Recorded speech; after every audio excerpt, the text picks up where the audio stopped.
अस्सलाम वालेकुम स्टूडेंट्स। आज का जो हमारा टॉपिक है वो है measurement of E over M value of electron. सबसे पहले तो आपको ये पता होना चाहिए कि ई ओवर एम वैल्यू क्या है। ई ओवर एम वैल्यू किसे कहते हैं।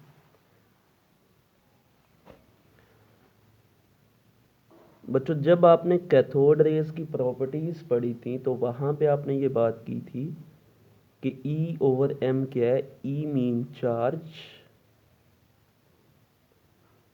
And m mean mass. इसका मतलब ई ओवर एम क्या है, ये चार्ज टू मैस रेशो है जो कि हमने फाइंड आउट करनी है किसके लिए, इलेक्ट्रॉन के लिए। तो आज के क्वेश्चन का फिर थीम आपको पता लग गया कि हमने इलेक्ट्रॉन की charge to mass ratio find out करनी है। तो सबसे पहले एक हमारे पास साइंटिस्ट था जोसेफ जॉन थॉमसन या जे थॉमसन भी आप कहते हो उसे। उसने 1897 को सबसे पहले charge to mass ratio find out की इलेक्ट्रॉन के लिए। अगर आपको याद हो, जब आपने कैथोड रेज की प्रॉपर्टीज पढ़ी थी तो वहां पे आपने ये लास्ट पॉइंट था, आई थिंक आपने पढ़ा था कि जे थॉमसन ने चार्ज टू मैस रेशो निकाली इलेक्ट्रॉन के लिए भी और कैथोड रेज के लिए भी। और चूंकि दोनों की e over M value same आई थी तो फिर जे थॉमसन ने कहा था कि आप कैथोड रेज को इलेक्ट्रॉन भी कह सकते हो। ठीक है, तो अब हमने ये बात करनी है कि जोसेफ जॉन थॉमसन ने, जे थॉमसन ने किस तरह से ई ओवर एम वैल्यू निकाली थी। तो जे थॉमसन ने जो अपना अपरेटस बनाया वो एक स्पेशल डिस्चार्ज ट्यूब थी। डिस्चार्ज ट्यूब किस तरह थी, किस फॉर्म में बनाई गई थी, सबसे पहले उसको स्टडी करते हैं। यानी कि हमारा जो पहला पॉइंट होगा वो होगा इसकी कंस्ट्रक्शन का, कि ये जो ट्यूब थी ये किस तरह कंस्ट्रक्ट की गई थी, इसमें कौन कौन सी चीजें थी। कंस्ट्रक्शन में हम पढ़ेंगे बेटे कि ये आपके पास डिस्चार्ज ट्यूब है, यहां पे आपने लगाया हुआ है वैक्यूम पंप। वैक्यूम पंप आपको पता है क्या काम होता है कि इस ट्यूब के अंदर आपने जो भी गैस फिल की है आप उस गैस का प्रेशर अपनी मर्जी से एडजस्ट कर सकते हो। तो इसलिए आप यहां पे वैक्यूम पंप लगाते हो। तो जब आपने इस डिस्चार्ज ट्यूब में से इलेक्ट्रिक करंट पास किया, ये आपने बैटरी लगाई हुई है, एक टर्मिनल नेगेटिव एक पॉजिटिव। बैटरी का जो नेगेटिव टर्मिनल जिस इलेक्ट्रोड के साथ अटैच हो आप उसे कहते हो कैथोड,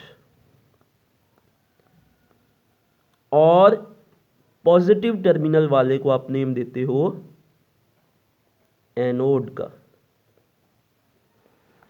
तो जब यहां से इलेक्ट्रिक करंट हम अप्लाई करेंगे तो हम देखेंगे कि यहां से जो कैथोड रेज हैं वो बननी स्टार्ट हो जाएंगी।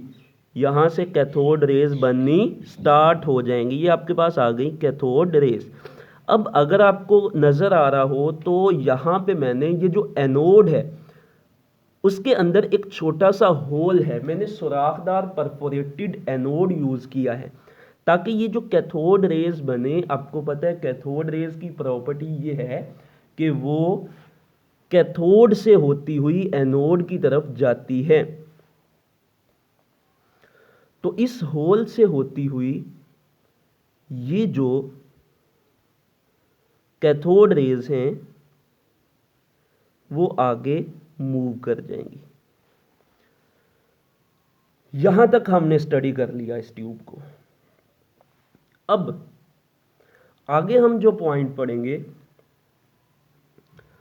वो होगा कि सबसे पहले हम इस कैथोड रेज को पढ़ेंगे इलेक्ट्रिक फील्ड की मौजूदगी में।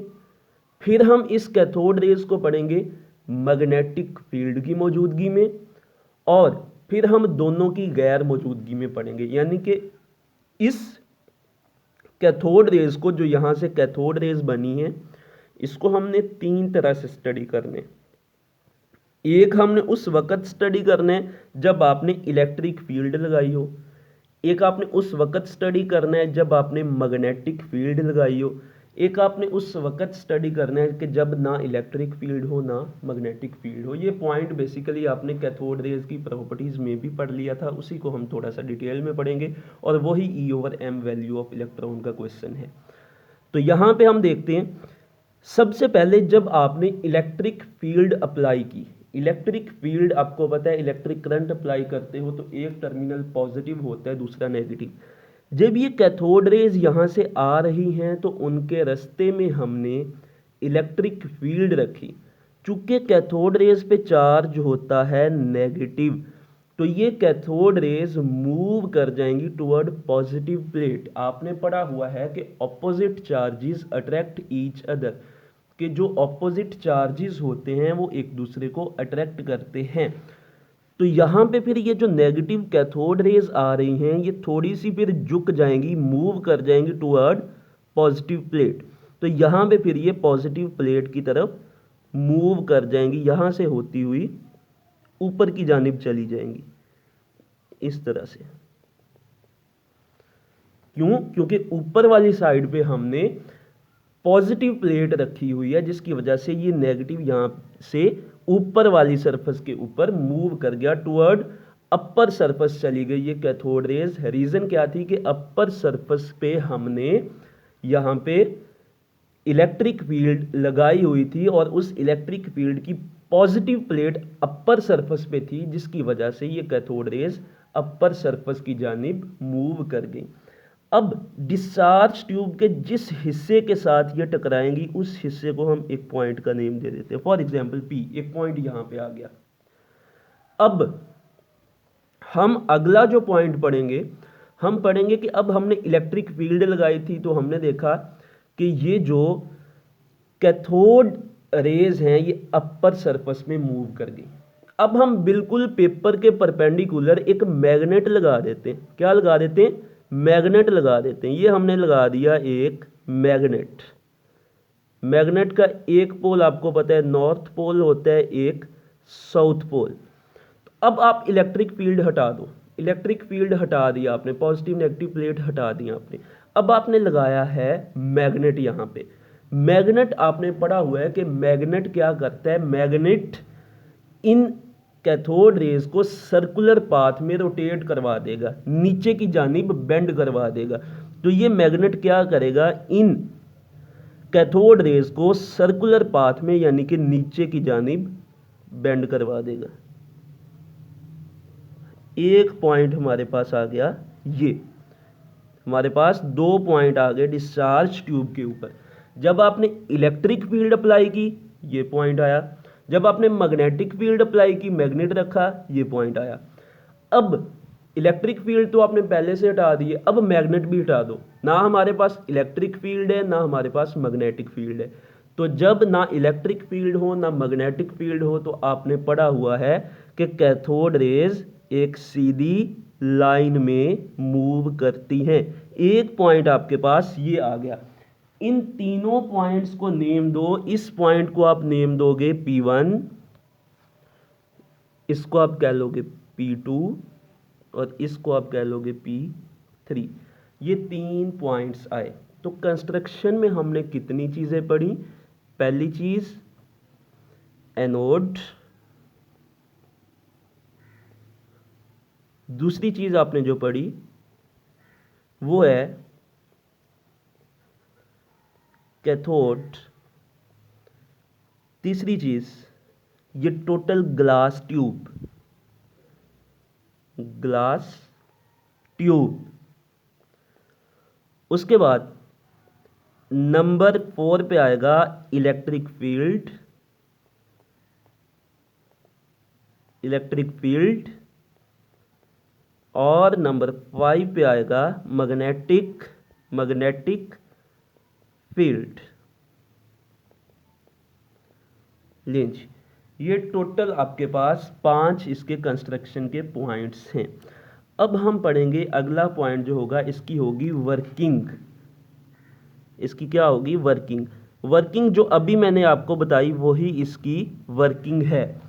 सबसे पहले आप बात करोगे P1 की, बात करते हैं कि P1, ये कैथोड रेस P1 पे कब कोलाइड की थी? जब ना इलेक्ट्रिक फील्ड थी ना मैग्नेटिक फील्ड थी। तो सबसे पहले P1 की बात करते हैं। पहला point, when cathode rays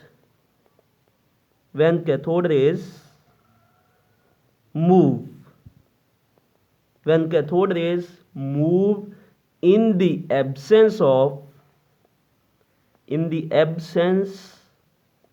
of any magnetic field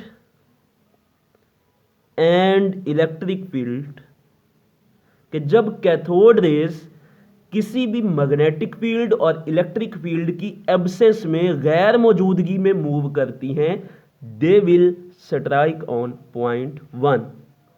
they will strike on P1, वो P1 के ऊपर स्ट्राइक करेंगी। अब जब कैथोड रेस इलेक्ट्रिक फील्ड की मौजूदगी में मूव करती हैं तो वो स्ट्राइक करेंगी P2 के ऊपर। Number 2, when cathode rays move in the presence of electric field, they will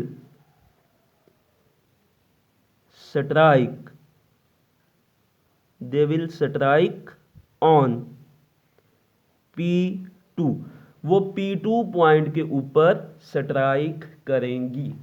कैसे?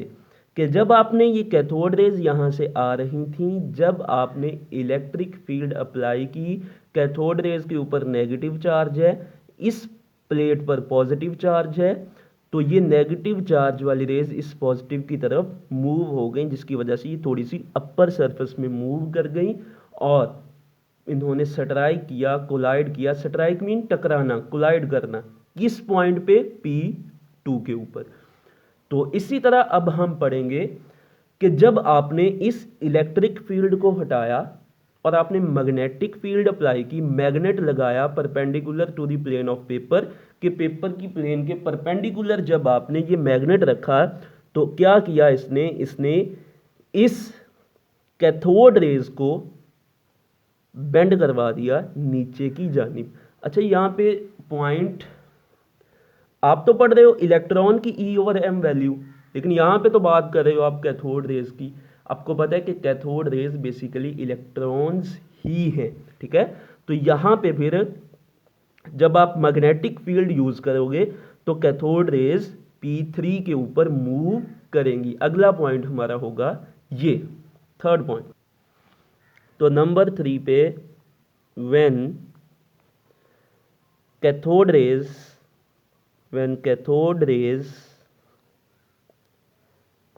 move in the presence of magnetic field, here MF mean magnetic field, तो जब कैथोड रेज मैग्नेटिक फील्ड की मौजूदगी में move करती हैं, दे विल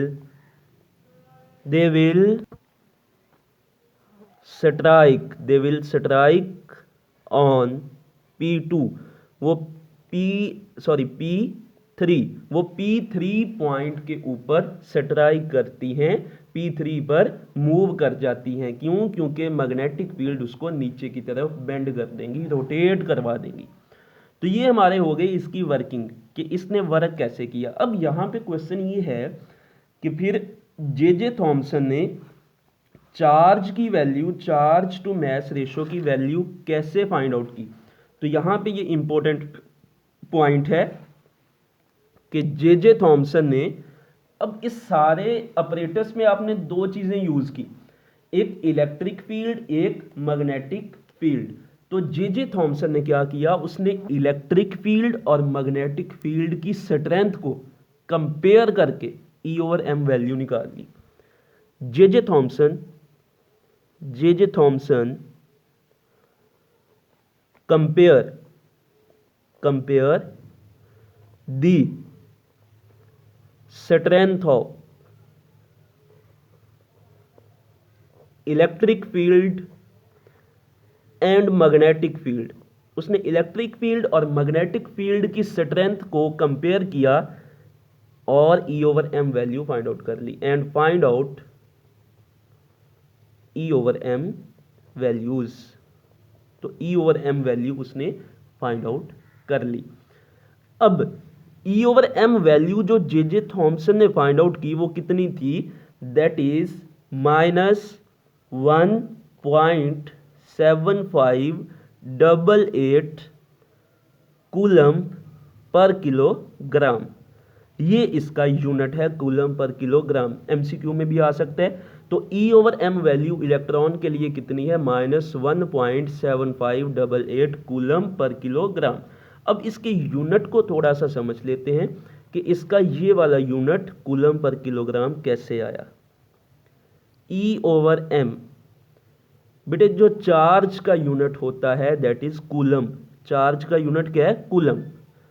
ओवर मैस का unit आपको पता है क्या है, किलोग्राम। तो यूनिट इसका क्या आया, कूलम। किलोग्राम ऊपर जाएगा तो ये बन जाएगा कूलम पर किलोग्राम। तो इलेक्ट्रॉन की E/m वैल्यू कितनी आई, -1.7588 कूलम पर किलोग्राम।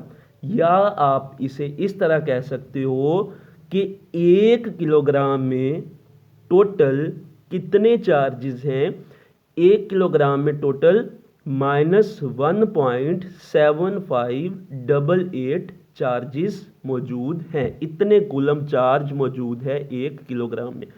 तो ये आज के लेक्चर में हमने पढ़ा कि इलेक्ट्रॉन की E/m वैल्यू जे थॉमसन ने किस तरह मेजर की थी। इसको थोड़ा सा रिपीट करते हैं कि जे थॉमसन ने इलेक्ट्रॉन की चार्ज टू मास रेशो 1897 को सबसे पहले फाइंड आउट की। इसने एक स्पेशल डिस्चार्ज ट्यूब बनाई जिसमें कैथोड था, परफोरेटेड एनोड था, और इसने इलेक्ट्रिक फील्ड यूज़ की, मैग्नेटिक फील्ड यूज़ की, और ये एक स्पेशल ग्लास ट्यूब ये यूज़ की।